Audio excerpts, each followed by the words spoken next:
So guys, now let's start with parallelogram law of vector addition. So parallelogram law of vector addition में सोचने का जो तरीका है वो triangle law of vector addition and tip to tail method से थोड़ा सा डिफरेंट है. बाकी एनालिसिस सेम है, रिजल्ट सारे सेम आएंगे, but difference is that you are thinking in the problem. Say for example, these are two vectors. I will take it as a vector and another one will take it as b vector. So अगर मेरे को इसका resultant vector पता लगाना हो, मतलब एक ऐसा वेक्टर जो कि इन दोनों को ही रिप्रेजेंट करे, अगर मैं इन दोनों को टेकन टुगेदर कर दूँ तो जो इफेक्ट वो वेक्टर प्रोड्यूस करेगा वो इन दोनों के सम से प्रोड्यूस होके आएगा. तो अगर मेरे को ऐसा कोई वेक्टर बनाना है जिसे हम बोलते हैं रिजल्टेंट वेक्टर, तो मैं ट्रायंगल लॉ ऑफ वेक्टरेशन में क्या करता, मैं करता किसी भी एक का टेल और दूसरे का हेड ज्वाइन करता, b vector and a vector, और मेरे को इनका रिजल्टेंट निकालना होता तो जिस ऑर्डर में ये अलाइंड है, जैसे फॉर एग्जांपल बी इस ऑर्डर में अलाइंड है, ए इस ऑर्डर में अलाइंड है, सो इनके अपोजिट ऑर्डर में मेरा क्या होता है, resultant vector. This is the resultant vector and that is called as a vector plus b vector in triangle law. In triangle law जो हमने पढ़ा था. उसके बाद हमने पढ़ा था एक टिप टू टेल मेथड. उसमें हम कैसे सोचते थे रिजल्टेंट वेक्टर को, उसमें हम सोचते थे कि किसी भी एक के टेल को और किसी भी एक के हेड को ज्वाइन कर लो. जैसे इसका मैंने हेड ले लिया बी वेक्टर का और ए वेक्टर का मैंने टेल ले लिया. सो अब जो रिजल्टेंट वेक्टर होगा वो उन दो पॉइंट्स को ज्वाइन करके आएगा. उनमें से एक, जो दो पॉइंट्स उनमें से एक पॉइंट होगा जिसका हमने हेड कंसिडर किया था उसका टेल कंसिडर करेंगे अब की बार, और जिसका टेल कंसिडर किया था उसका हेड कंसिडर करेंगे, और उन दोनों पॉइंट्स को हम ज्वाइन कर देंगे.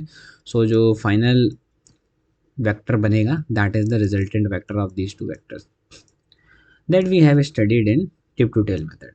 And now we are going to study the parallelogram law of vector addition. इसके अंदर सोचने का तरीका ये है कि हम दोनों की टेल और टेल को ज्वाइन करते हैं, दो वेक्टर्स के टेल टू टेल ज्वाइन करते हैं, और उसके बाद हम ये कहते हैं कि जो रिजल्टेंट वेक्टर होगा वो वेक्टर होगा जो कि डायगोनल होगा इस पैरेललोग्राम का जो भी इन दोनों से फॉर्म होगा.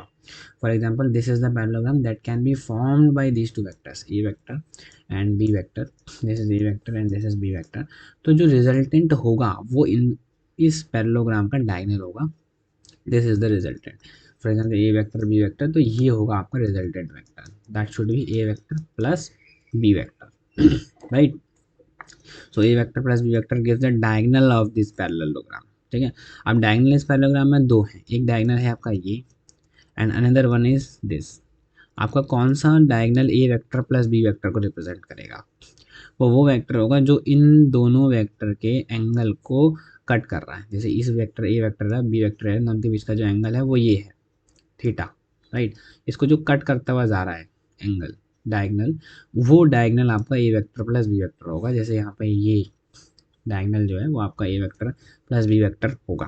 राइट. सो ये सोचने का तरीका है पैरेललोग्राम लॉ में कि अगर मेरे को कोई भी दो वेक्टर रैंडमली दे दिए जाएं और मेरे को इन दोनों वेक्टर्स का रिजल्टेंट बताना है पैरेललोग्राम लॉ से, तो मैं जस्ट सिंपली इस वेक्टर को इस वेक्टर की टेल से ज्वाइन करूँगा एंड एक पैरेललोग्राम फॉर्म करूँगा, और उसका जो डायगोनल होगा पैरेललोग्राम का विल गिव्स अस मुझे resultant vector of a vector plus b vector. Right. तरीका अगर मेरे को इसी चीज़ को ट्रायंगल लॉ से सोचना हो तो मैं क्या करूँगा, मैं एक की टेल लूँगा दूसरे की हेड लूँगा, उन्हें ज्वाइन करूँगा, टेल लिया और उसका हेड लिया ज्वाइन किया, एंड जो रिजल्टेंट वेक्टर होगा वो इनके अपोजिट ऑर्डर में होगा. जैसे इनका ऑर्डर ये रहा तो इसका अपोजिट ऑर्डर ये रहा.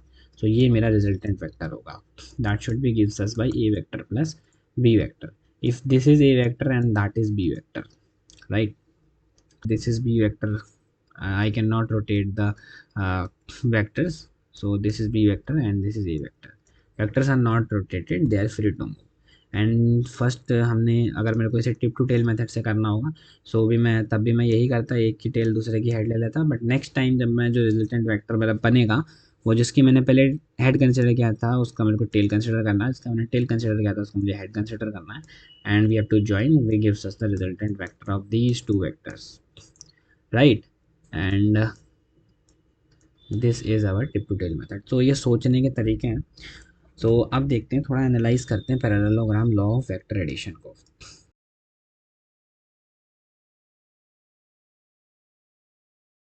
हमारे पास एक वेक्टर ये रहा ए वेक्टर, हमारे पास ये रहा बी वेक्टर. राइट. इसे मैं कंसिडर करता हूँ ए वेक्टर, इसे मैं कंसिडर करता हूँ बी वेक्टर।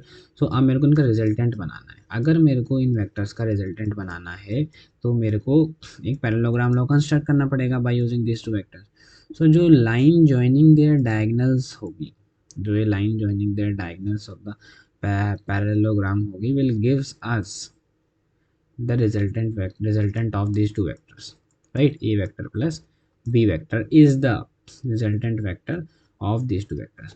अब ये इसका जब एनालिसिस करने जाएंगे तो सेम एनालिसिस बैठ जाएगा जैसे हम ट्रायंगल लॉ में करते थे। जैसे ये एंगल थीटा है, so these vectors are free to move. So इस ए वेक्टर को मैं मूव करके यहाँ पे भी ला सकता हूँ। So this is the magnitude is same and direction is also same and we can rotate the vector. तो ये एंगल अभी भी थीटा होगी, बी के साथ अभी पहले भी एंगल थीटा था एंड मैंने मूव कर दिया तो भी एंगल थीटा ही रहा, ठीक है। तो अब यहाँ पे हम एक परपेंडिकुलर ड्रॉप करेंगे जैसे हम ट्रायंगल लॉ में करते थे एंड इसका जो मैग्नीट्यूड होगा वो अगेन बी होगा, राइट। एंड इसका मैग्नीट्यूड जो होगा वो अगेन ए होगा, इसका मैग्नीट्यूड अगेन ए होगा। सो जो हाइट होगी वो क्या होगी आपकी, वो हाइट भी आपकी ए साइन थीटा होगी, राइट।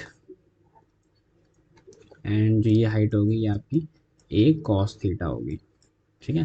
बिकॉज अगर आप एक ट्रायंगल लेंगे और उसमें ये एंगल थीटा कंसिडर, ये लेंथ ए है, सो आप साइन थीटा का फॉर्मूला लगा सकते हैं पी अपॉन बी। सो ये हाइट आपको मिल जाएगी पी से, और ये हाइट आपकी अगर पी बेस अगर मैं ले लेता हूँ, सो मैं I can find out cos theta is equals to base upon में ए, राइट। सो ये लेंथ हमारी आ गई ए कॉस थीटा और ये लेंथ हमारी आ गई A sine theta. We have put it on there. So अब एक ट्रायंगल बन गया मेरा। This is the triangle, the angle is given by phi, right? This is the phi, this is the resultant vector, right? And the magnitude is r, इस resultant vector का magnitude is r। So this is length is r and this length is b plus a cos theta, right? b plus a cos theta and this is a sin theta। जैसा हमने triangle law में किया था बिल्कुल वैसे ही हमने consider किया है यहाँ पर भी, ठीक है। एंड अगर मैं नेम भी कर देते हैं इसे P Q R S and that point is T, ठीक है। तो ये जो ट्रायंगल मैंने बनाया है क्यू एस और टी से मिलके बनाया है, राइट। सो अब अगर मेरे को ये आर वेक्टर का मैग्नीट्यूड निकालना है तो वही केस हम करेंगे जो हमने ट्रायंगल लॉ में किया था कि पाइथागोरस थ्योरम लगाएंगे ए साइन थीटा का square plus B plus a cos theta का स्क्वायर, राइट।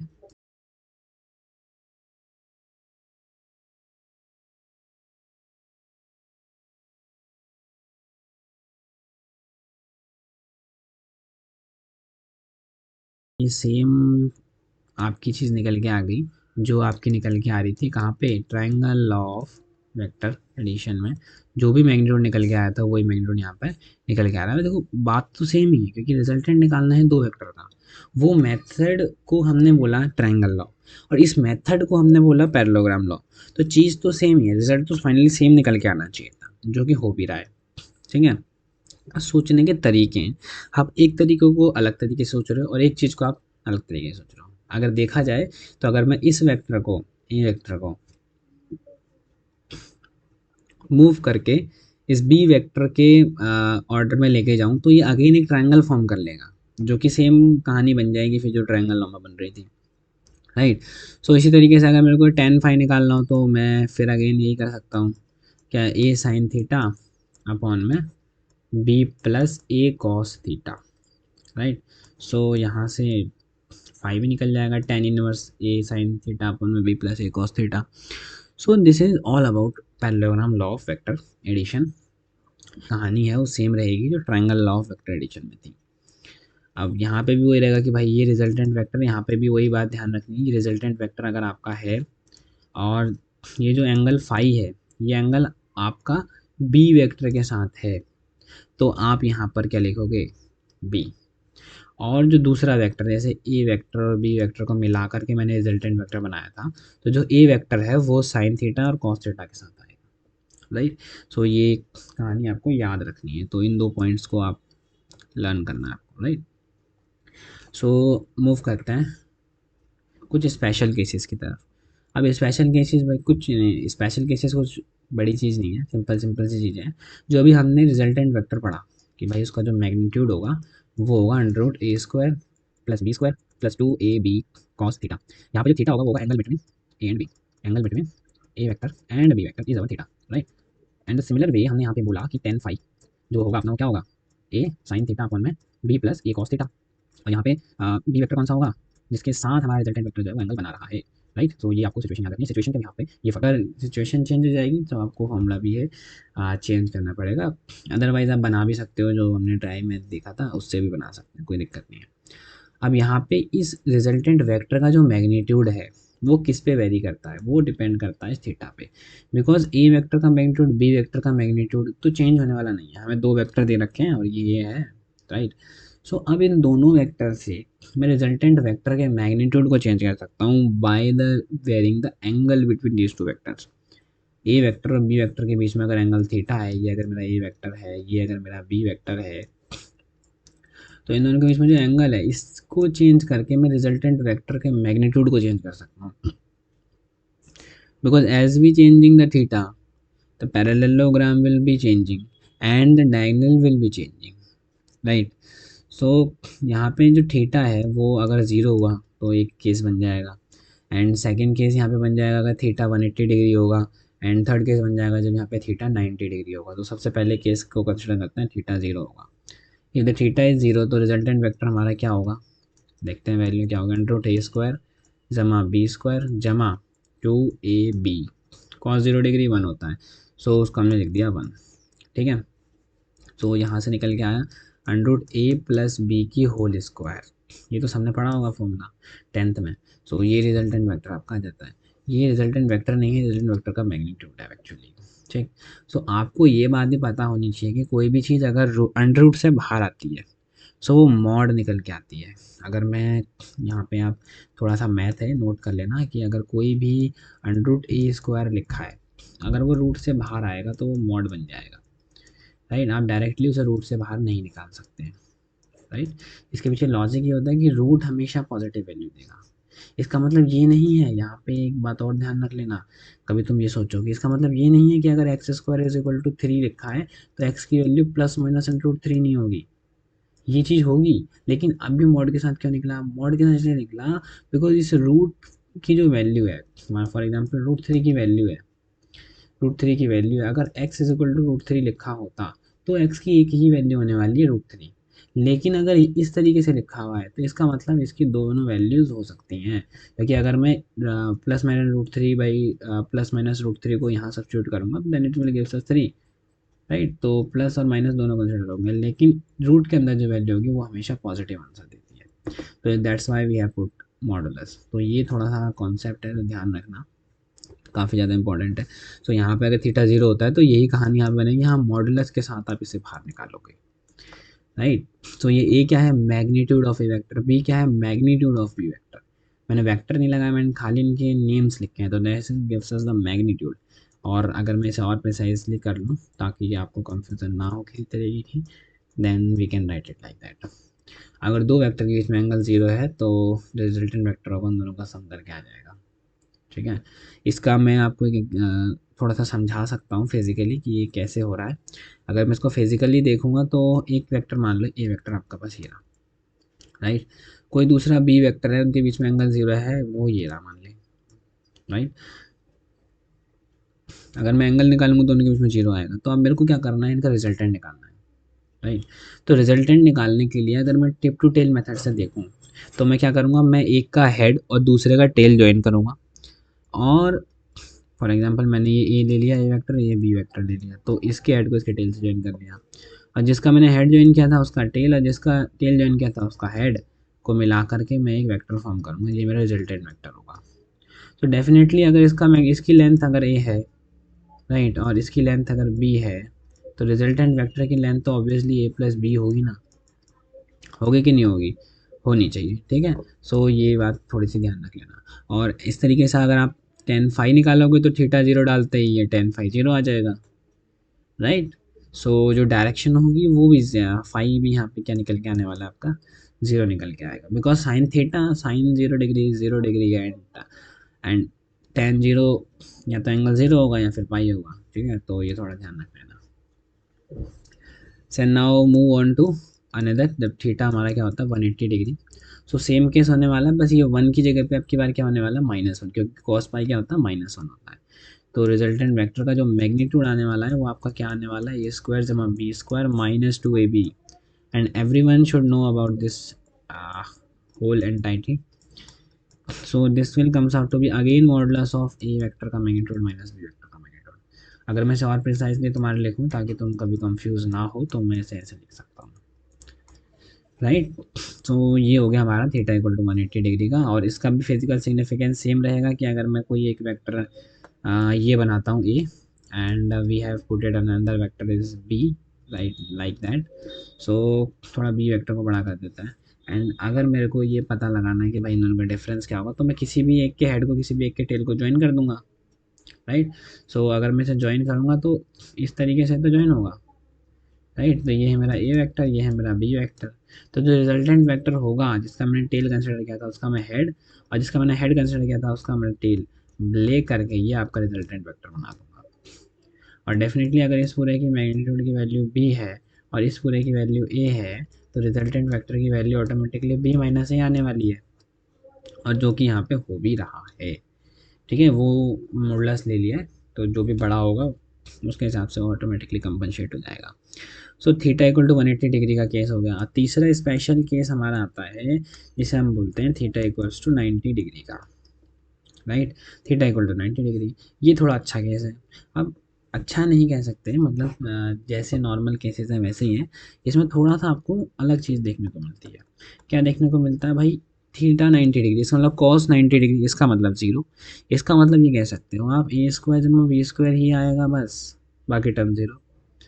अच्छा, तो अब यहाँ से एक चीज़ समझ में आ रही है कि अगर मेरा ए वेक्टर ये रहा और बी वेक्टर ये रहा, तो अगर इन बीच में एंगल कितना है 90 डिग्री का है, तो अगर मैं एक तो ये क्या बनेगा, एक रेक्टेंगल।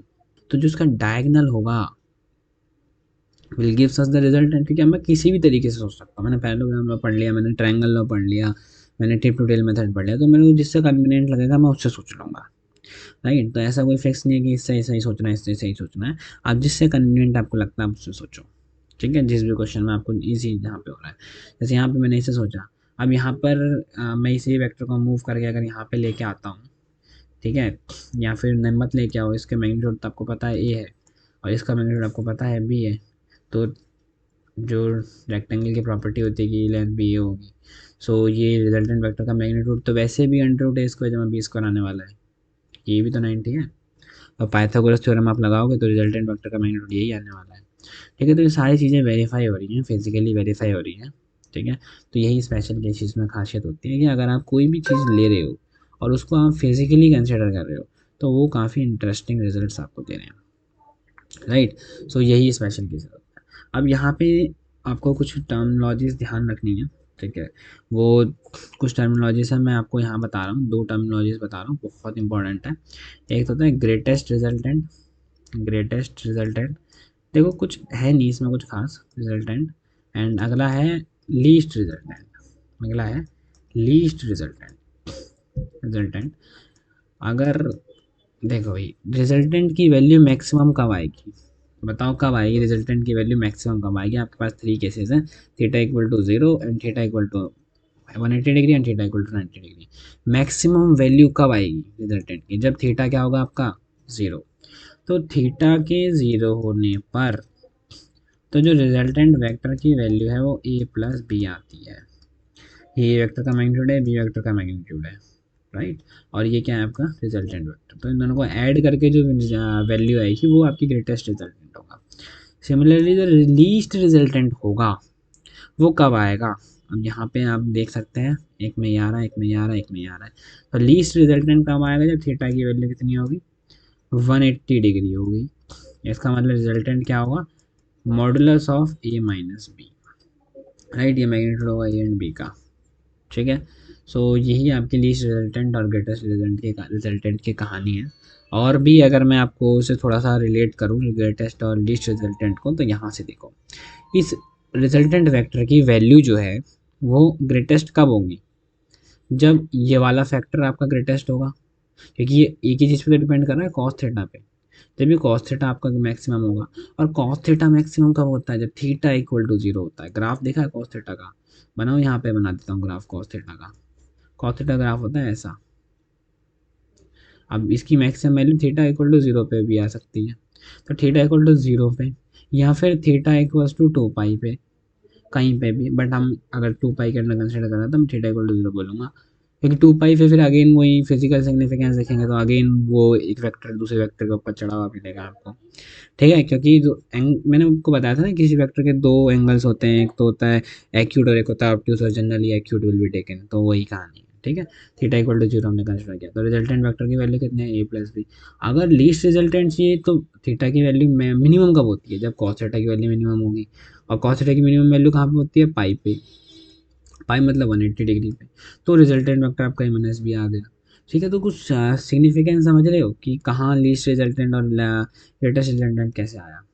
ठीक है, तो यही आपको करना होता है। कोई भी अगर आपके पास फंक्शन है, तो उस फंक्शन की मैक्सिमम और मिनिमम वैल्यू आपको देखने के लिए पहले वो पैरामीटर्स पता करने होते हैं, जिन पे वो क्वांटिटी डिपेंड कर रही है, जो चेंज हो रहे हैं पैरामीटर, और उनके बेसिस पे आपको d y by d x या फिर जो भी आपकी थ्योरम्स हैं वो आपको अप्लाई करनी होती हैं। कभी कभार फिजिकल सिग्निफिकेंस से भी आप निकाल सकते हैं। ठीक है, तो ये हमारा ग्रेटेस्ट और लीस्ट रिजल्टेंट हो गया की कहानी हो गई। ठीक है।